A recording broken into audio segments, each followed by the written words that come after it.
بالنا على كل سواء مطار تي اهلا وسهلا فيكم بفيديو. Do we actually speak Arabic?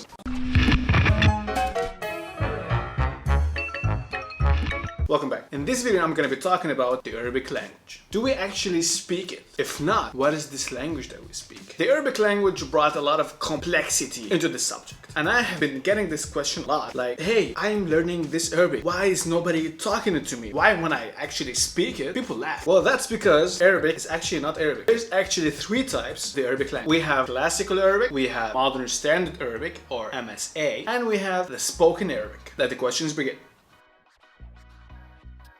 I'm gonna tell you the differences are. Well, the classical Arabic is actually, it's also called the Quran Arabic. But this is like the really old Arabic. It's in the scripts and mostly focused on the language, the Arabic language of the Quran. The modern standard Arabic is the one that we learn from school. And by we, I mean Arabs. We learn it ever since we were little. And some people go on to also study it in the university. This modern standard Arabic is found in the newspapers, it's found in media. And by media, I mean like TV channels. And can be found in the subtitles of the movies. And then you have the spoken Arabic. The spoken Arabic is the Arabic that we speak. The spoken Arabic has a lot of advantages because you can actually speak with Arabs. It differs a lot. It's like different level of the modern standard Arabic, the Arabic that we learn in the schools. It can help you communicate with your Arab spouse, with your Arab parents, with your... You get the idea.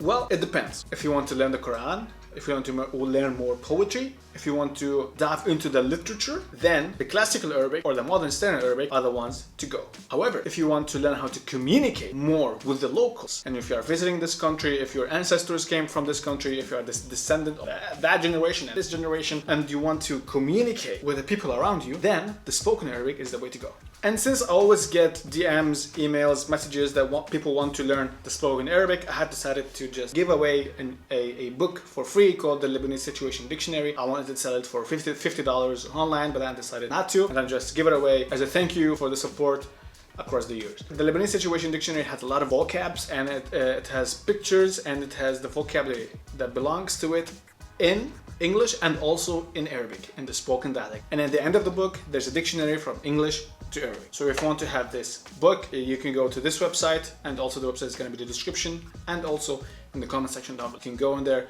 and get it while it still exists. Well, it depends on how you find it the best. A lot of people just tell me that although they actually favor the spoken dialect, they still want to have these roots into the modern standard Arabic or Fusha. It doesn't hurt to know both. But you all know that life is short and you want to learn a language that you want to stick to, and also there's also helpful to you. So you can pick if you want to go with the classical Arabic, the modern standard Arabic, or the spoken Arabic. It's your choice. Let's go. Damn, son. Thank you for watching this video. If you like it, please like, share, and comment, subscribe. I wanted to do this video to clarify some of the things about the Arabic language. And if you find it valuable, you can always leave a like. And you also, if you want to have this book, you can go to my website or just click the link in the description and also in the comment section down below. Thank you for watching, and I will see you guys in the next video.